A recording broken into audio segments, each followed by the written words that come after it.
Well, I think that's down to us. I think we as a provider have to give them the platform, no pun intended, but give them the opportunity to capitalise on new developments as they come down the road. I think, as I mentioned earlier, the level of sophistication in the clubs now is growing all the time in terms of digital. So they have a clear understanding. The people we've met recently all have a vision for where things are going.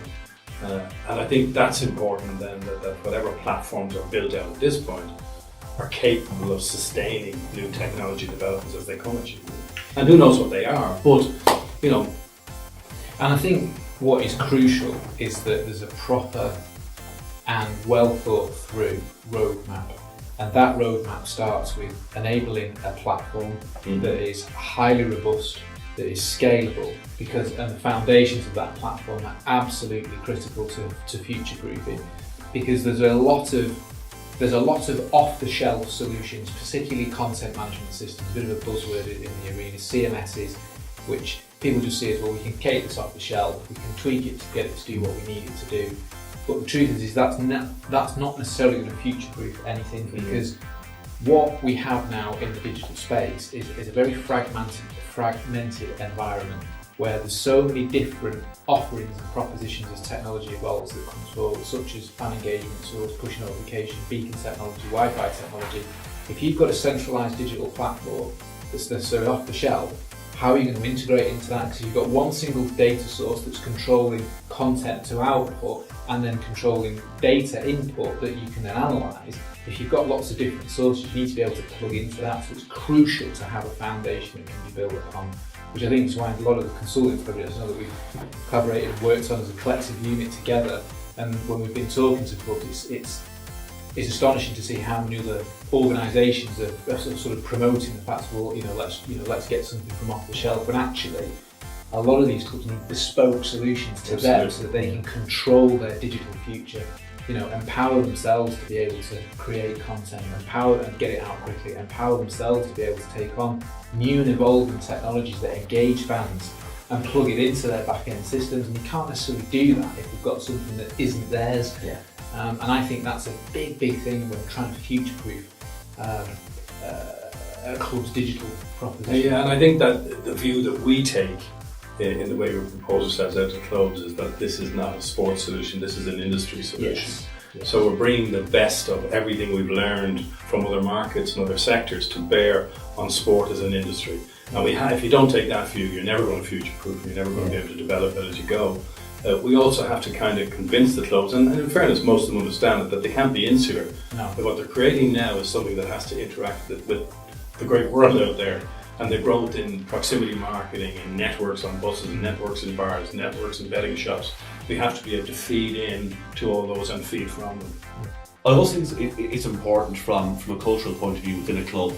Obviously, we are at a juncture now where a number of clubs are trying to make decisions about their future for the next number of years. And because that is the case, there is probably a willingness at board level within a number of clubs to release some funding to build a website or to build other digital platforms. And I think that also creates a danger in that if a club has access to funds to develop a website, there may be a perception internally within the club that they are going to create something that is going to live and exist and serve customers over a number of years. In reality, we know that they need to take a more strategic view to things. So once a platform is in place, there needs to be an understanding that it's part of an ongoing project, and that we constantly need to learn and evolve from a content delivery point of view and from a technical point of view to what fans want and what they crave. And so once a platform is created, that isn't the end of the journey. No. In a number of ways, that's only the start of the journey. It is, isn't it? Very, very much the start. And so it's just a question of, I suppose, creating understandings that yes, we do need a robust and scalable platform, something that's built in a modular way that can take third-party integrations once opportunities arise. But we need to understand that is part of a journey. And I think if a club is looking for a provider, I think they need to select a provider that has a strategic vision long enough that they'll work hand in glove with a club to deliver solutions in the long term, and not just build a platform and leave, because that's not where it finishes. No, it's not. And isn't it interesting that I think that we see now, not just in the sporting fraternity, but actually across the board in the organisations, particularly that we've worked with, there's a lot of commonalities, irrelevant of the vertical or the market that you come from. Everybody is investing in future-proofing their platforms by way of ensuring that whatever they procure is something that can be built upon, and they know that that's the start of a journey, and that the provider that they select isn't being selected just to deliver that one thing. They're being selected as a partner for the lifetime of that solution, and that lifetime isn't just now, it's in years ahead. And